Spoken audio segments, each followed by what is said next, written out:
सर्वप्रथम माँ प्रकृति को नमन और हमारे सोनारा राजा देव की धरती और माँ सोनार माता की धरती को मैं बारंबार नमन जोहार करती हूँ।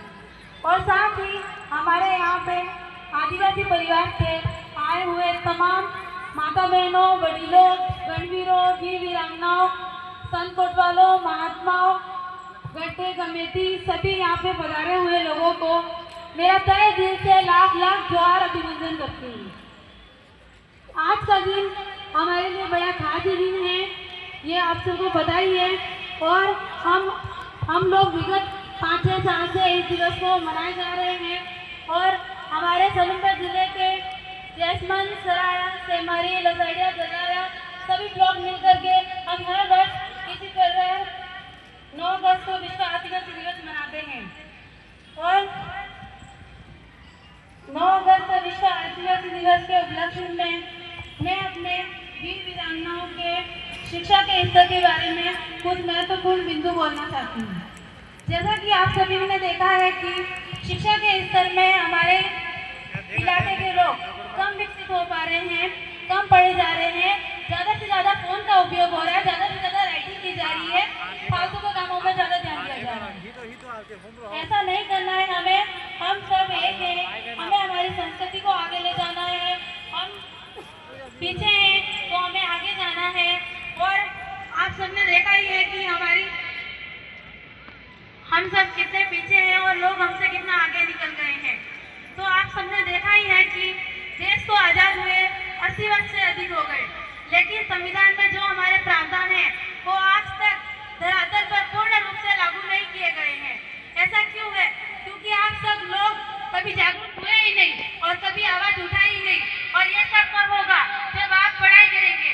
और इसलिए मैं कहना चाहूंगी कि आज जो भी मेरी उम्र के और मेरे से बड़े हैं, जो शिक्षा के बारे में जानते हैं और न जानते हुए तो उन्हें बताइए, जो नहीं जानते हैं उन्हें। और साथ में जागरूक कीजिए कि अपने हक अधिकारों के लिए हमें कैसे लड़ना है। और इस धरती के जल जंगल जमीन हमारे पवित्र संस्कार हैं और इन संस्कारों को कायम रखने के लिए हमें एकजुट होकर रहना पड़ेगा। जिंदगी भले गरीबी में गुजरे, हमें कोई गम नहीं। बचा पाठ संस्कारों को वो किसी धन दौलत से कम नहीं, वो किसी धन दौलत से कम नहीं। मैं कहना चाहूंगी कि हमारे वीर वीरांगनाएं किसी से कम नहीं है। अगर वो मन में विश्वास और आस्था बैठा लेते हैं तो वो हर किसी को पीछे छोड़ सकते हैं। उदाहरण के लिए आप देख ही लीजिए हमारे वीर एकलव्य को, वो भी हमारे आदिवासी समाज से बिलोंग करते थे।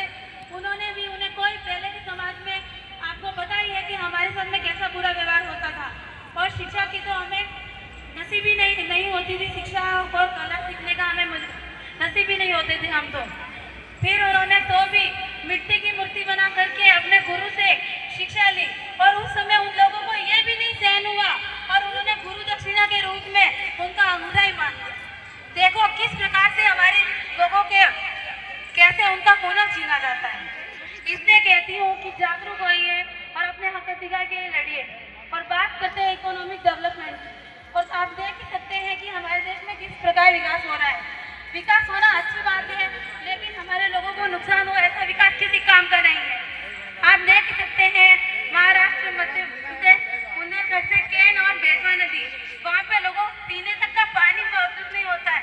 वो लोग बेचारे सो के कितना वो आंदोलन कर रहे हैं, उनका कोई सपोर्ट तक नहीं करता। ऐसा क्या ही काम आएगा विकास हमारा। इसलिए जागरूक हो जाओ, एक हो जाओ, संगठित हो जाओ। और साथ में ही मैं ज़्यादा कुछ बोल रही हूँ, लेकिन आपको सुनना पड़ेगा क्योंकि आपको हमें जागरूक करना है। मेरे से पूर्व बहुत से वक्ताओं ने आपको बता ही दिया होगा कि 2 मिनट और, क्योंकि हमारी शक्ति में कोई नहीं बोलता है और आप हमें बोलते हैं तो उन्हें बोलने भी नहीं देते। 2 मिनट और बोलना चाहूँगी।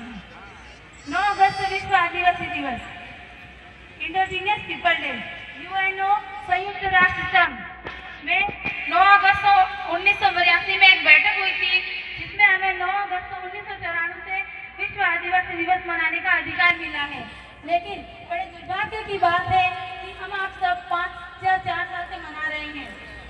और मैं इस महा उत्सव के इस उपलक्ष्य पर अपनी खुशी जाहिर करना चाहूँगी कि मैं आदिवासी समाज और परिवार से ताल्लुक रखती हूँ। मैं बड़े दिल चाहती हूँ कि मैं आदिवासी समाज से ताल्लुक़ रखती हूँ और साथ ही अपनी वाणी को विराम देते हुए मैं अंतिम शब्दों में कहना चाहूँगी कि इस कार्यक्रम को आयोजित करने में कर्मठ कार्यकर्ता और जो भी लोग साथ में लगे हुए हैं, प्रत्यक्ष और अप्रत्यक्ष रूप से बड़ी संख्या में आप लोग यहाँ पे पधारे और हम एक दूसरे को सपोर्ट करते हुए अपनी इस एकता को बनाए रखेंगे। और साथ ही में अंतिम नारे के साथ हमारे जो बिरसा मुंडा थे उनका एक नारा था कि अबुआ दिसम अबुआ राज। इसका अर्थ है कि हमारा देश हमारा राज, पर आज के समय में ऐसा नहीं है। एक अंतिम नारा बस, अमुआ का, आप सभी को बोलना एक छे, अमुआ का, अमुआ का। सभी को आभार, जोहार, धन्यवाद।